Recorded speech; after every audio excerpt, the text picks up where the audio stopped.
Ecclesiastes, chapter 1. These are the words of the teacher, King David's son, who ruled in Jerusalem. Everything is meaningless. Everything is meaningless, says the teacher, completely meaningless. What do people get for all their hard work under the sun? Generations come and generations go, but the earth never changes. The sun rises and the sun sets, then hurries around to rise again. The wind blows south and then turns north. Around and around it goes, blowing in circles. Rivers run into the sea, but the sea is never full. Then the water returns again to the rivers and flows out again to the sea. Everything is wearisome beyond description. No matter how much we see, we are never satisfied. No matter how much we hear, we are not content. History merely repeats itself. It has all been done before. Nothing under the sun is truly new. Sometimes people say, "Here is something new," but actually it is old. Nothing is ever truly new. We don't remember what happened in the past, and in future generations no one will remember what we are doing now. The teacher speaks the futility of wisdom. I, the teacher, was king of Israel, and I lived in Jerusalem. I devoted myself to search for understanding and to explore by wisdom everything being done under heaven. I soon discovered that God has dealt a tragic existence to the human race. I observed everything going on under the sun, and really it is all meaningless, like chasing the wind. What is wrong cannot be made right. What is missing cannot be recovered. I said to myself, "Look, I am wiser than any of the kings who ruled in Jerusalem before me. I have greater wisdom and knowledge than any of them." So I set out to learn everything from wisdom to madness and folly. But I learned firsthand that pursuing all this is like chasing the wind. The greater my wisdom, the greater my grief. To increase knowledge only increases sorrow. Chapter 2. The Futility of Pleasure. I said to myself, "Come on, let's try pleasure. Let's look for the good things in life." But I found that this too was meaningless. So I said, "Laughter is silly. What good does it do to seek pleasure?" After much thought, I decided to cheer myself with wine. And while still seeking wisdom, I clutched at foolishness. In this way, I tried to experience the only happiness most people find during their brief life in this world. I also tried to find meaning by building huge homes for myself and by planting beautiful vineyards. I made gardens and parks, filling them with all kinds of fruit trees. I built reservoirs to collect the water to irrigate my many flourishing groves. I bought slaves, both men and women, and others were born into my household. I also owned large herds and flocks, more than any of the kings who had lived in Jerusalem before me. I collected great sums of silver and gold, the treasure of many kings and provinces. I hired wonderful singers, both men and women, and had many beautiful concubines. I had everything a man could desire. So I became greater than all who had lived in Jerusalem before me, and my wisdom never failed me. Anything I wanted, I would take. I denied myself no pleasure. I even found great pleasure in hard work, a reward for all my labors. But as I looked at everything I had worked so hard to accomplish, it was all so meaningless. Like chasing the wind, there was nothing really worthwhile anywhere. The wise and the foolish. So I decided to compare wisdom with foolishness and madness, for who can do this better than I, the king? I thought, wisdom is better than foolishness, just as light is better than darkness. For the wise can see where they are going, but fools walk in the dark. Yet I saw that the wise and the foolish share the same fate. Both will die. So I said to myself, since I will end up the same as the fool, what's the value of all my wisdom? This is all so meaningless. For the wise and the foolish both die. The wise will not be remembered any longer than the fool. In the days to come, both will be forgotten. So I came to hate life, because everything done here under the sun is so troubling. Everything is meaningless, like chasing the wind. The futility of work. I came to hate all my hard work here on earth, for I must leave to others everything I have earned. And who can tell whether my successors will be wise or foolish? Yet they will control everything I have gained by my skill and hard work under the sun. How meaningless! So I gave up in despair, questioning the value of all my hard work in this world. Some people work wisely with knowledge and skill, then must leave the fruit of their efforts to someone who hasn't worked for it. This, too, is meaningless, a great tragedy. So what do people get in this life for all their hard work and anxiety? Their days of labor are filled with pain and grief. Even at night, their minds cannot rest. It is all meaningless. So I decided there is nothing better than to enjoy food and drink and to find satisfaction in work. Then I realized that these pleasures are from the hand of God. For who can eat or enjoy anything apart from Him? God gives wisdom, knowledge, and joy to those who please Him. But if a sinner becomes wealthy, God takes the wealth away and gives it to those who please Him.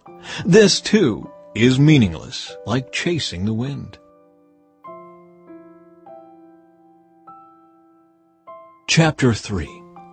A Time for Everything. For everything there is a season, a time for every activity under heaven. A time to be born and a time to die. A time to plant and a time to harvest. A time to kill and a time to heal. A time to tear down and a time to build up. A time to cry and a time to laugh. A time to grieve and a time to dance. A time to scatter stones and a time to gather stones. A time to embrace and a time to turn away. A time to search and a time to quit searching. A time to keep and a time to throw away. A time to tear and a time to mend. A time to be quiet and a time to speak. A time to love and a time to hate. A time for war and a time for peace. What do people really get for all their hard work? I have seen the burden God has placed on us all. Yet God has made everything beautiful for its own time. He has planted eternity in the human heart. But even so, people cannot see the whole scope of God's work from beginning to end. So I concluded there is nothing better than to be happy and enjoy ourselves as long as we can. And people should eat and drink and enjoy the fruits of their labor, for these are gifts from God. And I know that whatever God does is final. Nothing can be added to it or taken from it. God's purpose is that people should fear Him. What is happening now has happened before, and what will happen in the future has happened before, because God makes the same things happen over and over again. The injustices of life. I also noticed that under the sun there is evil in the courtroom. Yes, even the courts of law are corrupt. I said to myself, in due season, God will judge everyone, both good and bad, for all their deeds. I also thought about the human condition, how God proves to people that they are like animals. For people and animals share the same fate, both breathe and both must die. So people have no real advantage over the animals. How meaningless! Both go to the same place. They came from dust and they return to dust. For who can prove that the human spirit goes up and the spirit of animals goes down into the earth? So I saw that there is nothing better for people than to be happy in their work. That is why we are here. No one will bring us back from death to enjoy life after we die. Chapter 4. Again, I observed all the oppression that takes place under the sun. I saw the tears of the oppressed, with no one to comfort them. The oppressors have great power, and their victims are helpless. So I concluded that the dead are better off than the living. But most fortunate of all are those who are not yet born, for they have not seen all the evil that is done under the sun. Then I observed that most people are motivated to success because they envy their neighbors. But this too is meaningless, like chasing the wind. Fools fold their idle hands, leading them to ruin. And yet better to have one handful with quietness than 2 handfuls with hard work and chasing the wind. The advantages of companionship. I observed yet another example of something meaningless under the sun. This is the case of a man who is all alone, without a child or a brother, yet who works hard to gain as much wealth as he can. But then he asks himself, who am I working for? Why am I giving up so much pleasure now? It is all so meaningless and depressing. 2 people are better off than 1, for they can help each other succeed. If one person falls, the other can reach out and help. But someone who falls alone is in real trouble. Likewise, 2 people lying close together can keep each other warm. But how can one be warm alone? A person standing alone can be attacked and defeated, but 2 can stand back to back and conquer. 3 are even better, for a triple braided cord is not easily broken. The futility of political power.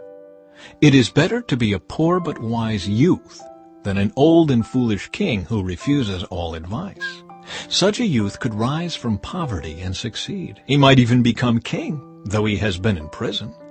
But then everyone rushes to the side of yet another youth who replaces him. Endless crowds stand around him, but then another generation grows up and rejects him too.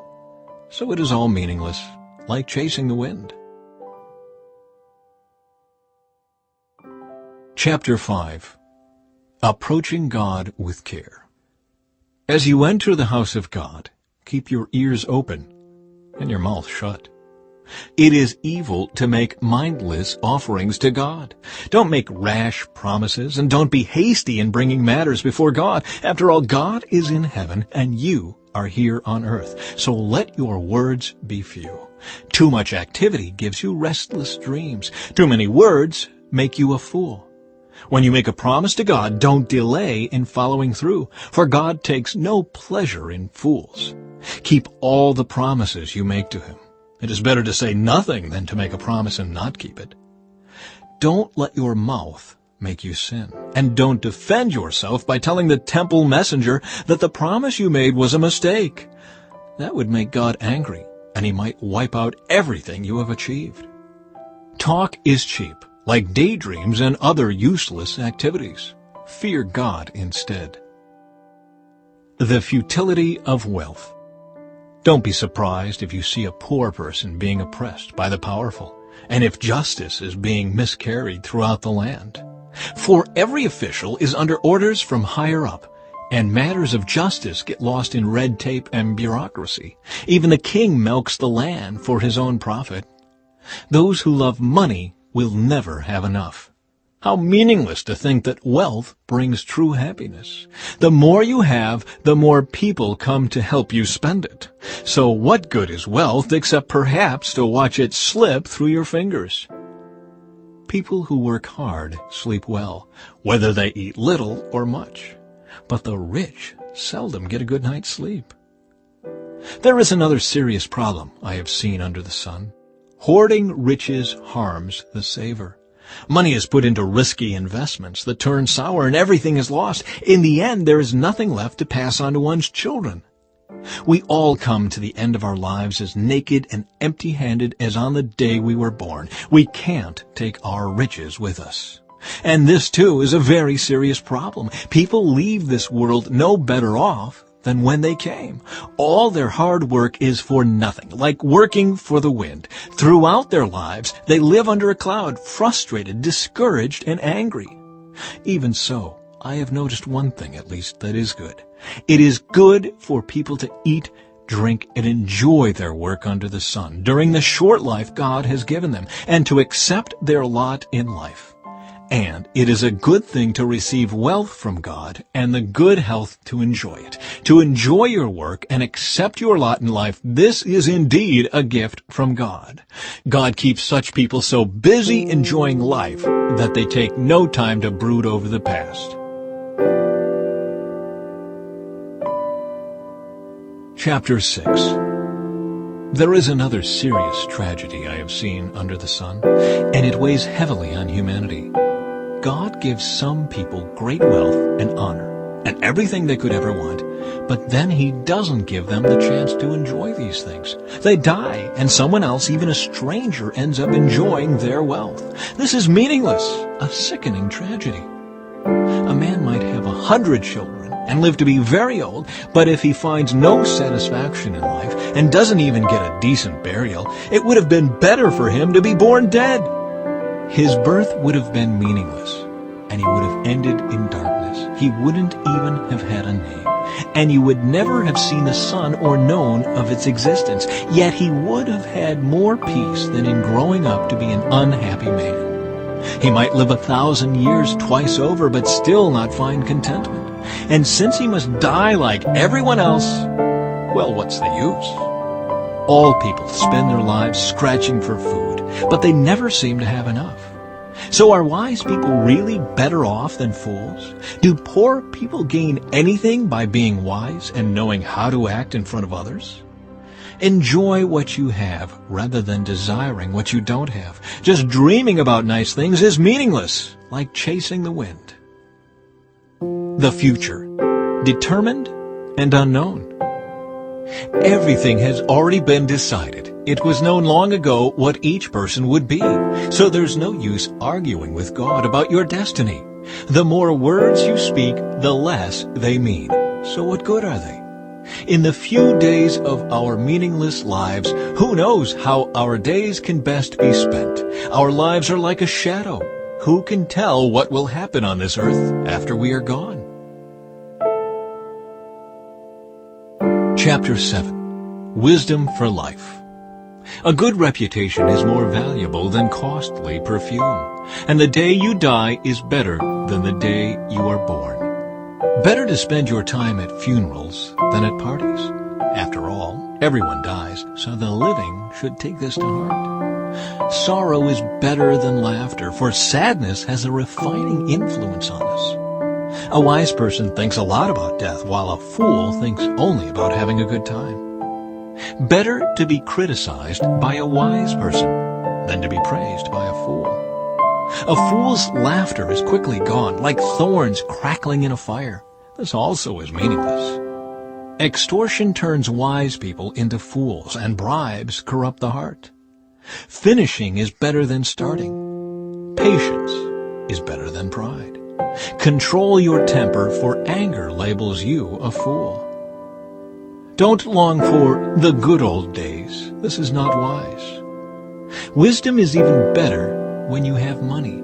Both are a benefit as you go through life. Wisdom and money can get you almost anything, but only wisdom can save your life. Accept the way God does things, for who can straighten what He has made crooked? Enjoy prosperity while you can, but when hard times strike, realize that both come from God. Remember that nothing is certain in this life. The limits of human wisdom. I have seen everything in this meaningless life, including the death of good young people and the long life of wicked people. So don't be too good or too wise. Why destroy yourself? On the other hand, don't be too wicked either. Don't be a fool. Why die before your time? Pay attention to these instructions, for anyone who fears God will avoid both extremes. One wise person is stronger than 10 leading citizens of a town.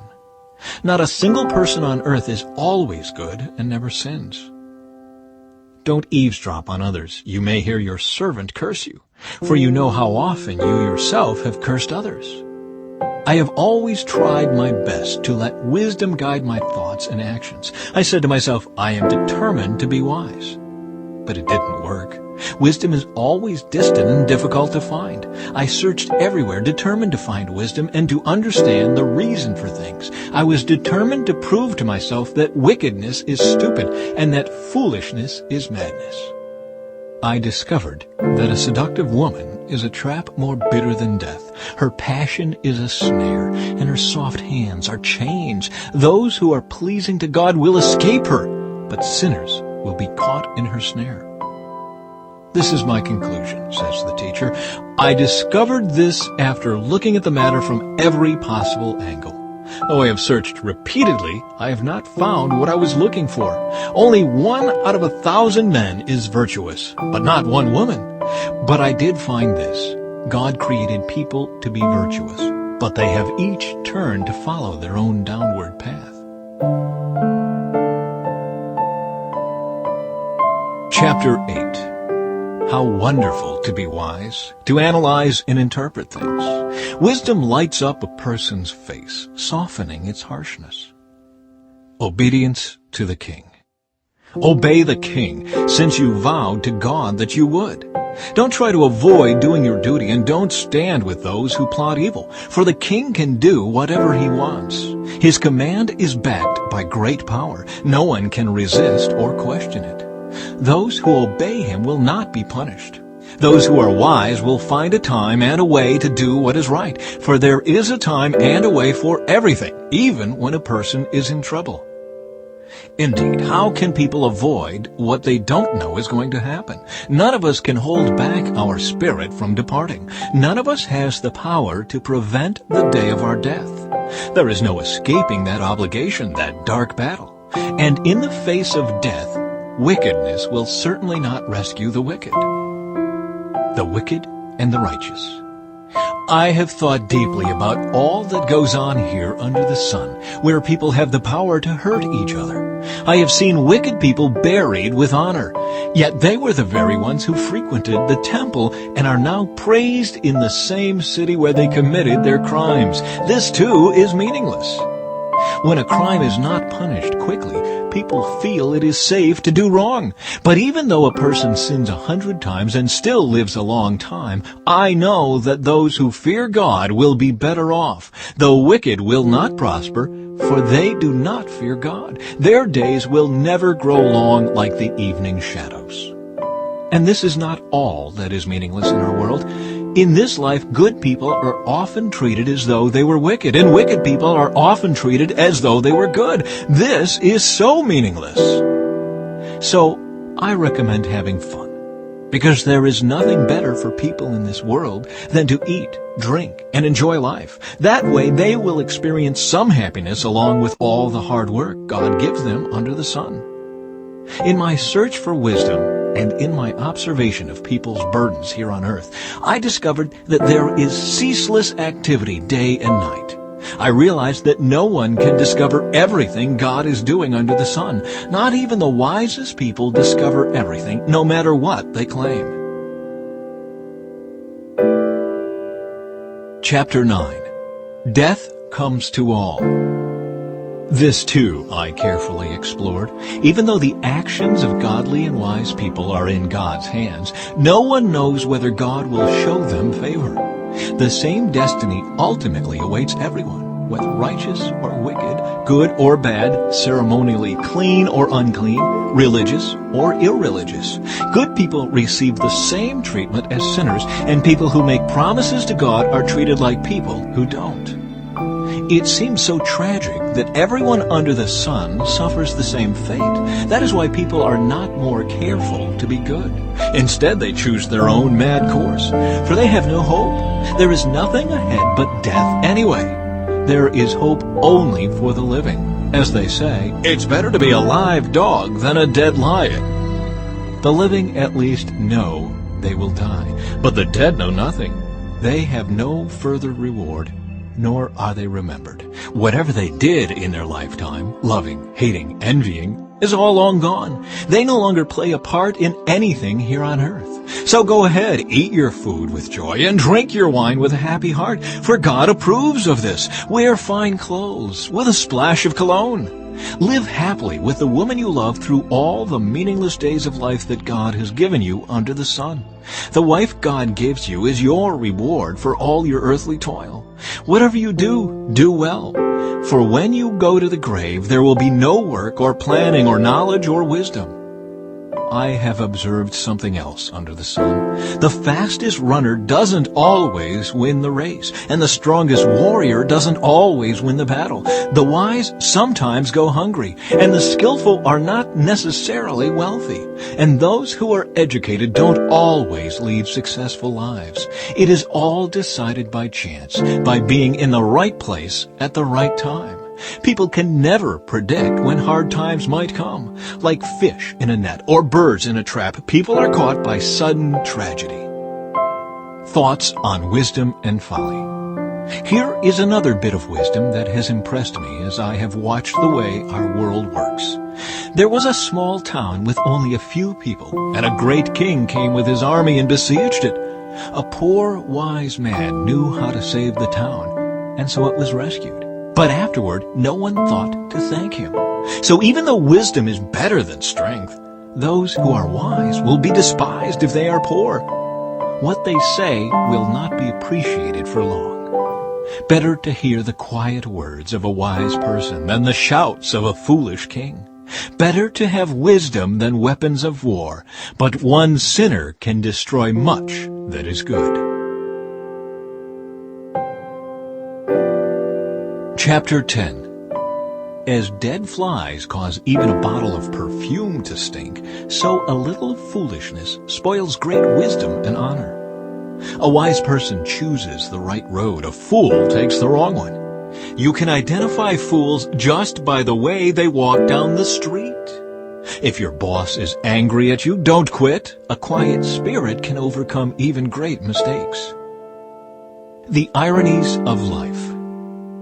There is another evil I have seen under the sun. Kings and rulers make a grave mistake when they give great authority to foolish people and low positions to people of proven worth.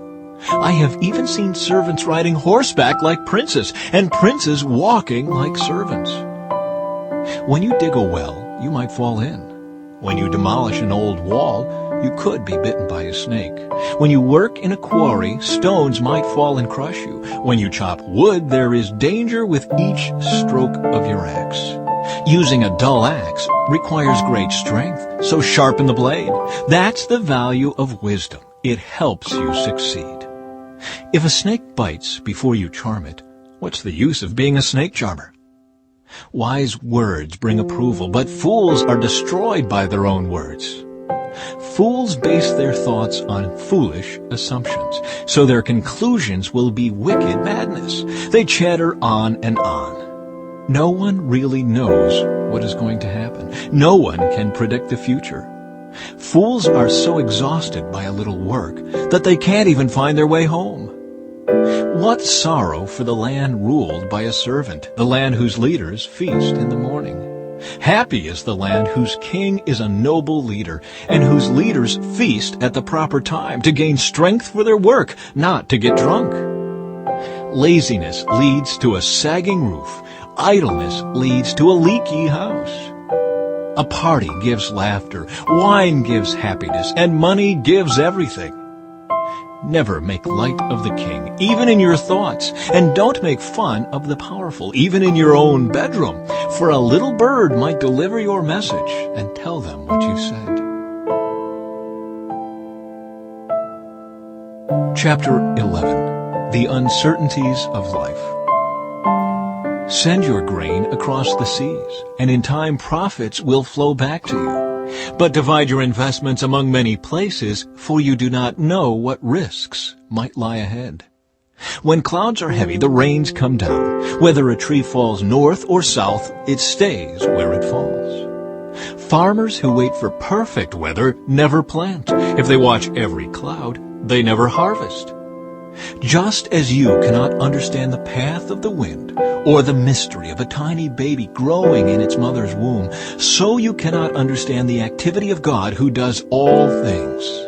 Plant your seed in the morning and keep busy all afternoon, for you don't know if profit will come from one activity or another, or maybe both. Advice for young and old. Light is sweet. How pleasant to see a new day dawning. When people live to be very old, let them rejoice in every day of life. But let them also remember there will be many dark days. Everything still to come is meaningless. Young people, it's wonderful to be young. Enjoy every minute of it. Do everything you want to do. Take it all in. But remember that you must give an account to God for everything you do. So refuse to worry and keep your body healthy. But remember that youth, with a whole life before you, is meaningless. Chapter 12. Don't let the excitement of youth cause you to forget your Creator. Honor Him in your youth before you grow old and say, life is not pleasant anymore. Remember Him before the light of the sun, moon, and stars is dim to your old eyes, and rain clouds continually darken your sky. Remember Him before your legs, the guards of your house, start to tremble, and before your shoulders the strong men stoop. Remember Him before your teeth, your few remaining servants stop grinding, and before your eyes the women looking through the windows see dimly. Remember Him before the door to life's opportunities is closed and the sound of work fades. Now you rise at the first chirping of the birds, but then all their sounds will grow faint. Remember Him before you become fearful of falling and worry about danger in the streets, before your hair turns white like an almond tree in bloom, and you drag along without energy like a dying grasshopper, and the caperberry no longer inspires sexual desire. Remember Him before you near the grave, your everlasting home, when the mourners will weep at your funeral. Yes, remember your Creator now, while you are young, before the silver cord of life snaps and the golden bowl is broken. Don't wait until the water jar is smashed in the spring and the pulley is broken at the well, for then the dust will return to the earth and the spirit will return to God who gave it. Concluding thoughts about the teacher. Everything is meaningless, says the teacher, completely meaningless. Keep this in mind. The teacher was considered wise, and he taught the people everything he knew. He listened carefully to many proverbs, studying and classifying them. The teacher sought to find just the right words to express truths clearly. The words of the wise are like cattle prods, painful but helpful. Their collected sayings are like a nail-studded stick with which a shepherd drives the sheep. But my child, let me give you some further advice. Be careful, for writing books is endless, and much study wears you out. That's the whole story. Here now is my final conclusion. Fear God and obey His commands, for this is everyone's duty. God will judge us for everything we do, including every secret thing, whether good or bad.